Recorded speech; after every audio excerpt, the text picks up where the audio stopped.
Hi guys, welcome to the Sunday sessions. I'm Rob O'Neill, Aylesbury Modern Combat Karate. These are just going to be unscripted videos where I talk about a subject relevant to karate specifically, but sometimes the martial arts more generally.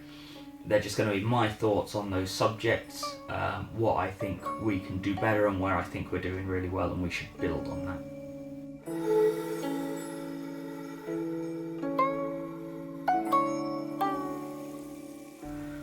So in today's video I'm going to discuss, does karate make you fitter? Or does karate make you fit? Now, this is quite a common reason for starting the martial arts. It's quite a common benefit of the martial arts and karate in particular that's kind of used in marketing. It's on our website, it's one of those things on the homepage. Regular exercise will help you get fit. The problem comes when we look at how we define fit. So, generally speaking, in this discussion, I'm going to use a kind of broad understanding of fit. So, if you asked someone on the street, what is fit? 95% of people are going to agree with the definition we're going to use, which is essentially just kind of a common understanding of fit. It's a difficult one to articulate, but it's just that common understanding of fit. So as a personal trainer and a strength coach, when I discuss fitness, I discuss it in terms of role-specific fitness. So if you're a marathon runner, you're very fit for the purpose of running a marathon. You are dramatically unfit for the purpose of competing in powerlifting. So that's kind of my understanding of fitness, is the ability to carry out a task. So we're going to discuss this in kind of that commonly understood definition of fitness, and then a little bit in that kind of more specific definition of fitness at the end. So generally speaking, will karate get you fit? Maybe. The reason I say maybe is because it varies so dramatically from club to club, the level of intensity that you're going to actually that you're going to experience. So on the one end of the scale, we have the kind of 3K clubs. So you've got the Kion line work, the kata, and then maybe some sport kumite in the WKF style. And on the other end of the spectrum, you have clubs like ours where we do some very high intensity kind of impact work, bag work, partner sparring. We have those things integrated at a much higher level of intensity. And the way I've organised my club at the minute, we actually have a session in the week that is more conditioning focused, and a session in the week that's more technique focused. So why do so many clubs fall down on the ability to kind of get people fit? Now, if you take someone who's completely sedentary and they start exercising at any level for 2 hours a week, which is what most people will probably start off with when they start in the martial arts. They start off doing 2 hours of physical activity during the week. That person is going to get fitter just by kind of dint of going from nothing to a little bit. The reason that most most karate clubs specifically, and I'm talking about karate because I come from a karate background. That's the thing I teach. It's what I'm interested in. So we'll stick with karate. The reason most karate clubs fail to get people fit is because the level of intensity isn't matched to the students, and most as well are focused on large classes, which means specialising for individuals is difficult to do. So let's unpack those both a little bit. So the first one is the lack of intensity. The reason for this is quite often because of the limit on time and the sheer volume of things that a lot of 3K clubs want to get done. So having trained at a few different karate clubs in my lifetime, there is a huge focus in a lot of them on getting everything required for the next grading done every single lesson. So everyone will run through every single bit of Keon that they need to do. Everyone will run through their individual kata, and kumite is not always a huge requirement for gradings, and therefore, very little time is spent on that when that could actually be, the higher intensity portion of the session. So the way to combat this is to focus in much more lesson to lesson on specific areas.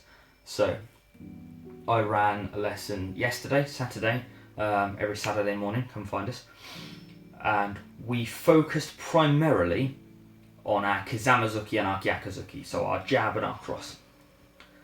So for our line work, all we did was our jab and our cross, both sides, with momentum and rotation as power generation.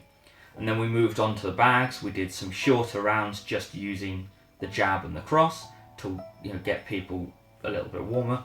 And then across the course of the lesson, we increased the length of the rounds and also the complexity of the rounds. So we finished with a nice long 8-minute unbroken set of work at the near to the end of the lesson, just before the cool down. So this meant that in comparison to a club where you've got maybe 12, 15, 18 different pieces of Keon that you've got to go through every single lesson, that you'll do maybe 10 times. The students I had yesterday, they threw at least somewhere in the triple digits for jabs, somewhere in the triple digits for crosses. They threw at least a few dozen hooks, and they'll have thrown several dozen more shigeris, because we started adding those in in later rounds. So they've done as much work on those core techniques in one lesson as it would take me 10, 15 lessons where we're going to hit every piece of Keon that we possibly have. And that means that we can increase the intensity because the volume is so much lower. We've got a much smaller load of work to do, so we can do it at a much higher rate of work.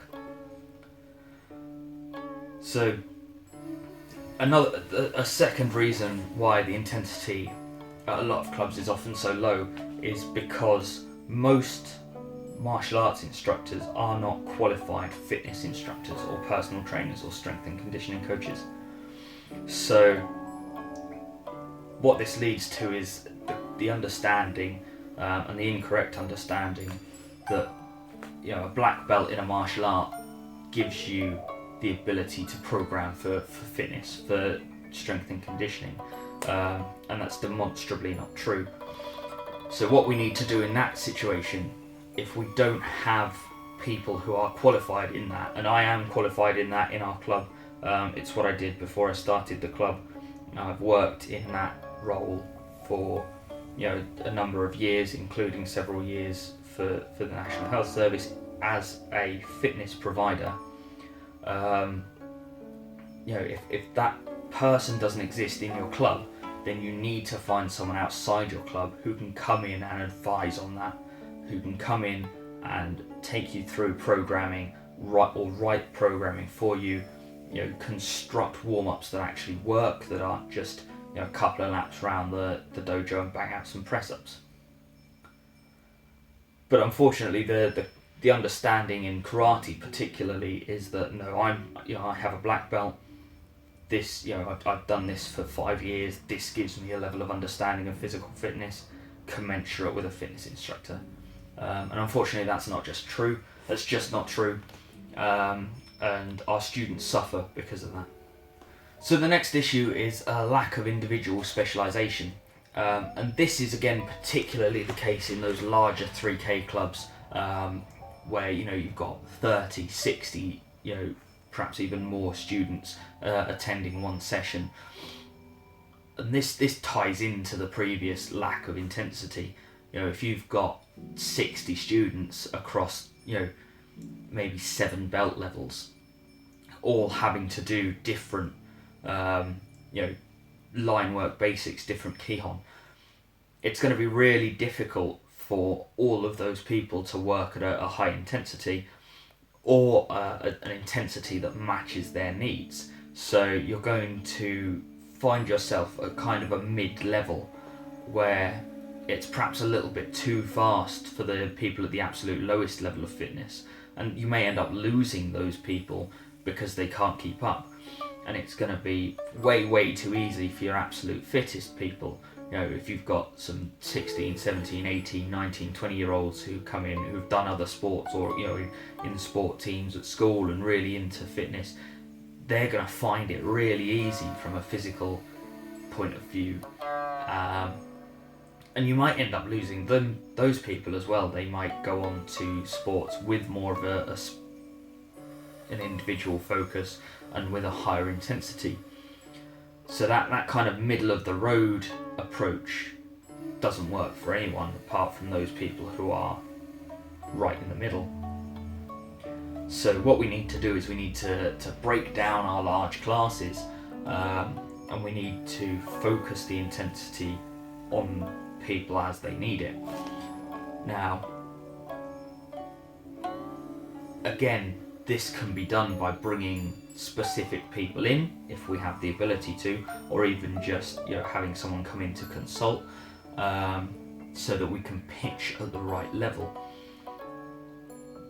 And this doesn't mean that, okay, white belts we're going to go really easy on, you know, and we'll increase the difficulty up until black belt, because, you know, if you have someone come from a different style who's moved house, or, you know, changed job or changed location, you know, they've got 7, 8, 9, 10 years of experience behind them and they're in good shape.